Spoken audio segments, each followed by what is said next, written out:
Selamat datang kembali di channel Robinstar para sahabat. Kali ini kita akan mencoba membahas terkait dengan regresi linear berganda pada data cross section menggunakan software Jamovi ya. Software Jamovi ini banyak dipakai di beberapa kampus sebagai alternatif dari software berbayar seperti SPSS ya. Ada banyak sekali software yang free ya, seperti R, cuman R lebih cenderung memakai sintaks. Begitu juga dengan Gretel, dan ada satu lagi yang open source juga memiliki uh, tampilan GUI seperti Jaspe, dan itu sudah kita bahas pada video-video sebelumnya. Kali ini kita akan bahas menggunakan Jamovi. Misalkan saja kita menggunakan teknik menggunakan regresi linear berganda ya pada kasus seperti data pada SPSS ya, di mana kita melihat bagaimana pengaruh Gini rasio dan IPM terhadap kemiskinan pada tahun 2021. Langsung saja kita ke software Jamovi ya. Ini software Jamovi seperti pada video-video sebelumnya. Untuk mengambil data kita bisa langsung open jika software datanya sudah dalam bentuk Jamovi. Tapi kalau enggak kita bisa impor. Nah, impor itu filenya bisa dari berbagai ekstensi ya, bisa dari Excel, bisa dari JSP ya, Demlitit, bisa dari R, bisa dari SPSS, bisa dari Stata dan Jaspe. Jadi ini semuanya terkonek dengan software-software statistik lainnya. Kita misalkan saja dari SPSS kita ambil datanya ya. Kita ambil datanya yang dari SPSS. Nah, kita ambil datanya dari data latihan pada software sebelumnya ya. Pada software SPSS kita coba ambil data tentang data, yaitu tentang regresi linear ya, uji komparasi regresi. Di sini kita openkan saja. Nah, dia akan terbuka ya, akan terbuka datanya di sini. Nah, di sini ada data provinsi ya, data kemiskinan. Nah, seperti itu. Nah, enaknya di Jamovi ini sama seperti di Jaspe ya. Jadi kita bisa langsung ke analyze ya. Nah, di sini sudah ada layar data, begitu di sampingnya langsung layar output ya. Bukan seperti SPSS kita bolak-balik. Nah, begitu juga dengan seperti kalau di Stata itu kita lihat outputnya di atas, sintaksnya di bawah gitu ya. Kalau ini langsung kita bisa pakai menu ya. Jadi di regression misalnya, regression kita adalah bentuknya linear. Nah, ini sudah ada dia teoritisnya ya. Ini kita punya punya apa namanya? Punya referensi ini yang digunakan dia gitu. Nah, kita langsung masukkan saja variabel dependennya itu adalah tingkat kemiskinan 2021. Nah, ini langsung bisa dibagi.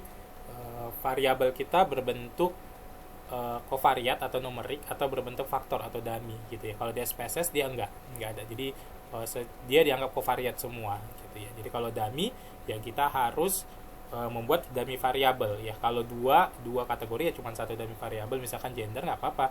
Tapi kalau lebih dari dua ya kita harus membuat dummy variabel. Kalau di Stata dia pakai sintaksnya i titik gitu. Jadi dia dikategorikan misalkan ada 3, berarti dibandingkan 2 dengan 1 dan 3 dengan 1. Ya, kemudian tadi adalah ini tingkat IPM dan tingkat Gini ya.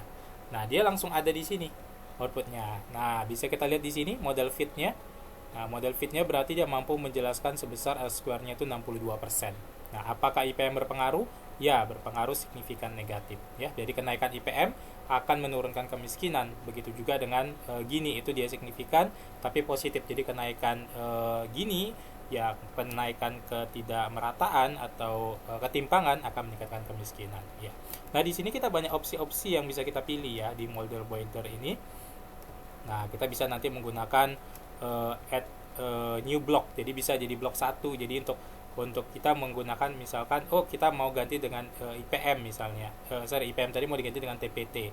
Nah, itu bisa kita tambahkan bloknya di sini. Jadi misalkan kita mau buat nanti untuk model kedua. Jadi kita bisa coba-coba. Nah, bisa kita coba-coba gitu ya. Nah, nanti bisa kita coba-coba model 2 itu mau dimasukkan data apa. Ya.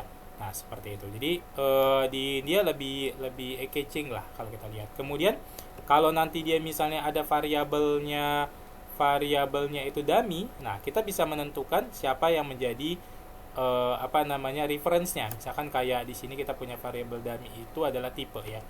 Tipe di sini. Nah, tipe itu adalah daerah gitu ya, Jawa, Bali. Nah, gitu ya.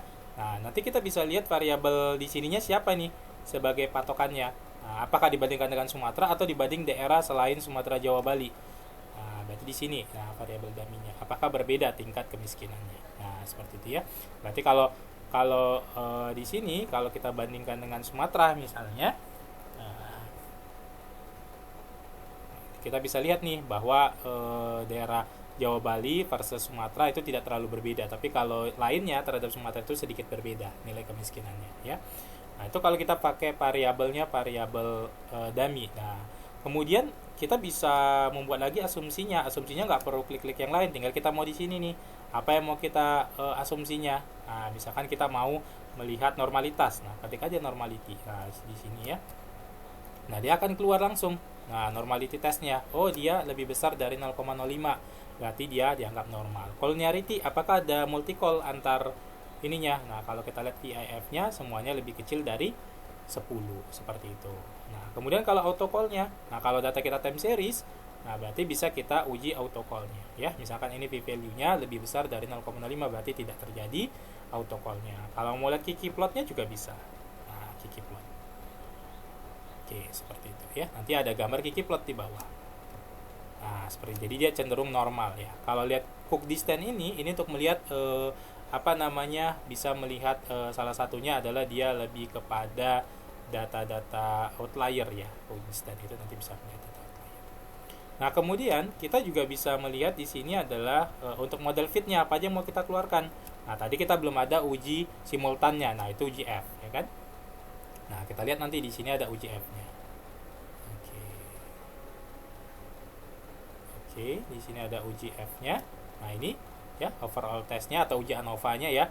OR square-nya mau pakai yang adjusted karena lebih dari satu variabel independen. Nah, keluar di adjusted-nya. Jadi 62% ya.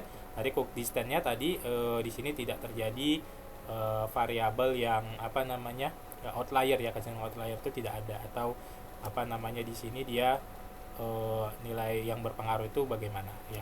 Kemudian kalau mau cari RMSE-nya, nanti kalau membandingkan antar model ya AIC dan BIC juga bisa langsung di sini ya. Kalau di SPSS dia biasanya AIC dan BIC itu tidak dikeluarkan ya. Tapi kalau di Stata bisa. Dia sintaksnya biasanya STAT IC ya, STAT IC. Nah, seperti itu. Jadi dia keluar langsung. Nah, di sini AIC, BIC, RMSE. Kemudian untuk model koefisien, nah ini kita bisa lihat nih apa-apa yang mau kita keluarkan. Jadi tidak semua harus kita keluarkan ya. Misalkan confident interval, mau confident interval, nanti akan keluar dia confident interval ya untuk si nilai betanya ya.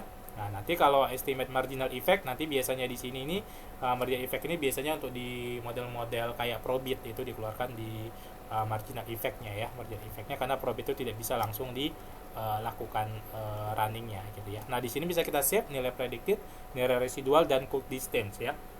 Di variabel data-data yang paling berpengaruh. Jadi seperti itu, sangat mudah sekali penggunaan Jamovi ini. Semoga bermanfaat. Sampai ketemu di video-video berikutnya. Terima kasih.